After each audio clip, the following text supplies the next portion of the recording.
I hit rock bottom. What was your final moment? Like, what I'm made gonna tell you right now, I was with this really wealthy girl, and we did this whole Bonnie and crackhead Clyde shit.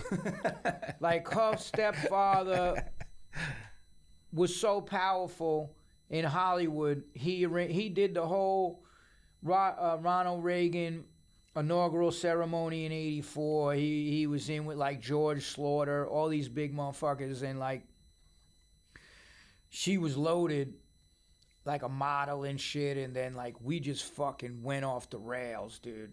Sold everything, started like putting all kinds of shit on her credit cards to trade dealers, and sold the car.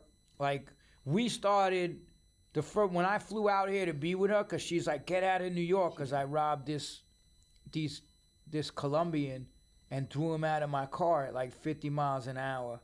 And they knew who the fuck we was, and they was looking for me. She's like, get out of New York. It's a good time to get out of town. I got on a flight to L.A. So when I got out there, we went to her house in Santa Monica on Pacific Coast Highway, and it's a mansion. It's her parents' house, and they were doing a Playboy shoot at the mansion. Like, I'm like, what the fuck? It was like this is everything I ever dreamed about California, man. Hot chicks in the pool. From a burnt-out building to a fucking mansion in the water. Unbelievable. Yeah. She picked me up in a convertible fucking, like, Porsche at the airport. Like, fucking hot blonde with the glasses. And she's like, you know, the first thing she said was, like, because we dated a little bit in New York, she's like, you look like shit. I was like, thanks. Nice to see you, too. And she's like, I know you. She was sending me packages of Coke. Like half ounces, and like I was freebasing it all. And she's like, I know you was smoking that shit. You can't do that here. And you have to get a job out here in California. So I got a job as a roofer, and I'm like coming off detox, trying to do roofing in houses and shit, like carrying up tar rolls and hot tar motherfuckers. And like I was like, after like 3 days, I'm like, get the fuck out of here. And then like, we just went on a tear, and her parents hired FBI to find us. Like, dude, crazy shit. Like, the Red Hot Chili Peppers merch girl, which I still owe her money. If you're listening to this, I got you. Her name was Lisa. She kind of liked me, whatever, because she knew me from Cro-Mags. But she let us stay at the house, and she was a drug dealer. So when she went to work, my girl was jealous. She's like, she wants to fuck you. And I was like, no, she doesn't. She's like, yeah, she does. So then like the third morning, she comes out with a bag of cash and all this crystal speed.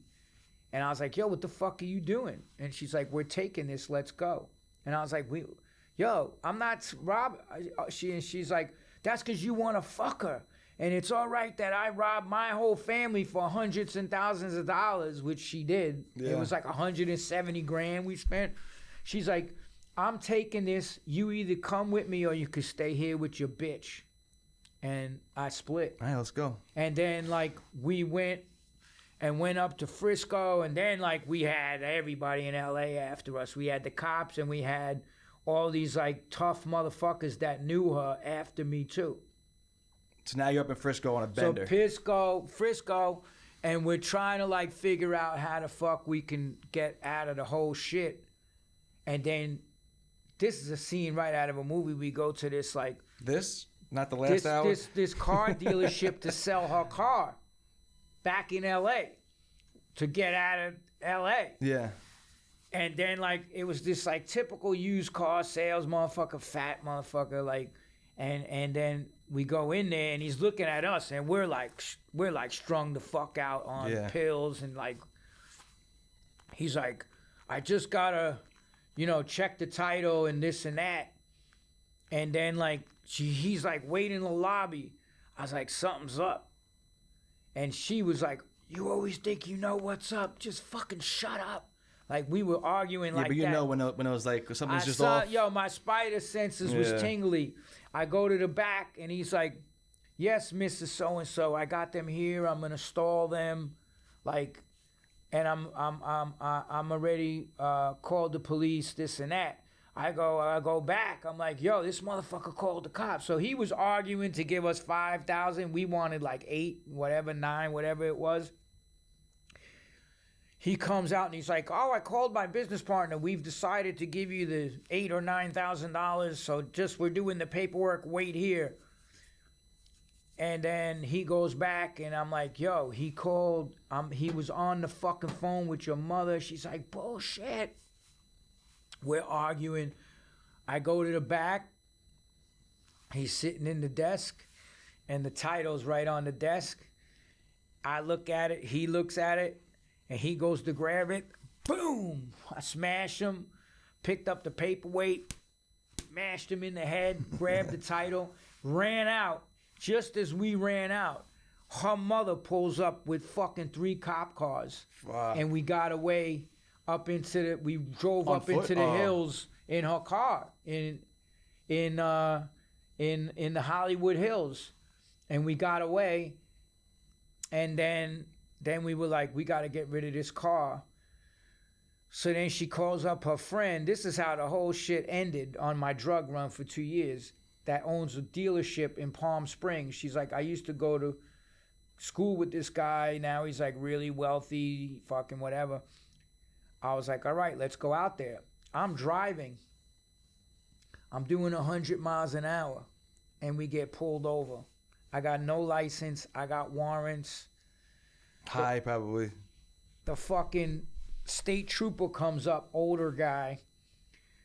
And I was like, that's it. I'm done. I'm going away now. And fucking, I roll down the window. He goes, license and registration. And I'm like, do I drag this motherfucker in? Like, you thinking like the craziest shit. You're all strung out. You're not thinking right. How do and I get I'm out of violent. this? I was working out like crazy. Like, do I drag this motherfucker in the car, bang him, and drive off? What do I do? And he's like, license and registration. Put your hands on, he says, I wouldn't do it. He goes, put your hands on the wheel. Where I can see him. And then he's leaning on the window, and then I see he's got a Boats and Mate tattoo with his ship, DD something another, shellback. I was like, so when did you cross the equator, Boats? And he was like, you a Navy man? And then I swear to my mother, You guys are best friends now. I started talking Navy shit with him about beating the pollywogs down. I didn't cross the equator, but I knew the terminology because we started learning what's going to happen when we crossed the... He's like, oh, man, I can't give no Navy man a ticket. Listen, keep it under 70 out here. The next trooper's going to, you know. And we drove off. Now, dig this. We go to the fucking dealership. And then when we get to the dealership, the dude takes the title and says, I got to run the VIN number. He comes back white, and he goes, you guys need to get out of here. When I ran that VIN number, it set off a thing with the police in the computer. They're on the way. Fuck. The car's reported stolen, and that you kidnapped her. Wow. That's what the parents said. Yeah, so then we went back to L.A. and sold the car to her dealer for 2 ounces of blow, 2 plane tickets, and $500. And at this point, she started seeing how crazy I was, that I was She's getting scared probably too. She was terrified of me. Where were the plane tickets to? Back to New York. Okay. So we were going to get clean. Where you were being hunted also. Yeah, well, that's... And how did you... What made you stop? I'm going to tell you. So we got on the plane, and she's acting weird. So at that time, they didn't x-ray your bags or nothing. So I put 1 ounce in the checked-in baggage, and then I had 1 ounce in the overhead, because I wanted to do some bumps on the plane. And then she's acting weird. I'm like, yo, what's up? She's like, nothing. I was like, what do you mean nothing? You haven't said anything in the last 2 hours. She had made a phone call in the airport. When I said, who did you call? She goes, oh, I just told the drug dealer that we made it to the airport all right and that the plane tickets were all good. Uh-oh. So then I'm looking at her, and then she starts fucking crying almost. I'm like, yo, what the fuck? I said, who the fuck did you call in the airport? She's like, parents. I called my father and told him what flight. Actually, she called Nadine, her friend, who hated me, and told her what flight we were on, and I knew the feds was gonna be there when we landed. And you'd think I would be like, that's it, we're gonna, the first thing I said was, we gotta sniff all that coke in the overhead. So I was going back to the bathroom on the fucking plane, sniffing boulders. I'm fucking sweating, like walking up and down the aisle, and I'm like, look at what the fuck you're eating. You're gonna fucking be an animal in your next life. And reading, like, out of my mind, like reading the 6 fucking hours, Bhagavad Gita, like out loud, standing up like a fucking, Krishna said in People chapter like, 2, text 37. They must have been freaked out on that flight. Yo, they were like, sit down or we're going to have the cops come. When I was like, cops is already going to be there. So I told her, I said, you're going to walk ahead of me and they're going to grab you. It's going to give me a 3 seconds moment to try to get away. So I put a baseball cap, shades. So we go down the jetway, and as soon as she gets into the terminal, it was like a rainy night in New York. I just see all these motherfuckers with trench coats fucking swarm on her. I merged in with this family and went down the escalator, and fucking, you'd think I would leave the airport. You went for your bag. I went for my bag with the other ounce. And I got this dude, I had the bag check thing. I'm like, yo, go get my bag. I got the cops after me. They went out looking for me outside. Never in a million years did they think this motherfucker's going to get his luggage. You're not going to leave his coke behind. So then it was like, they went out, I went in. They came in, I went out. I got in a cab. I had the 2 ounces, all the money. And I went down to a fucking crack house in Alphabet City and was freebasing, and then these dudes hit me with a pipe and took all my shit. So I woke up, I went to Tompkins Square Park, sitting in the rain, fucked up, bloody, had motherfuckers looking for me everywhere, had nothing. That's rock bottom if there ever was one. That's below rock bottom. Yeah. That's under the rocks. And I went to the Krishna Temple in Brooklyn. I said, if you don't let me stay here, I'm going to be dead. And that was my climb out.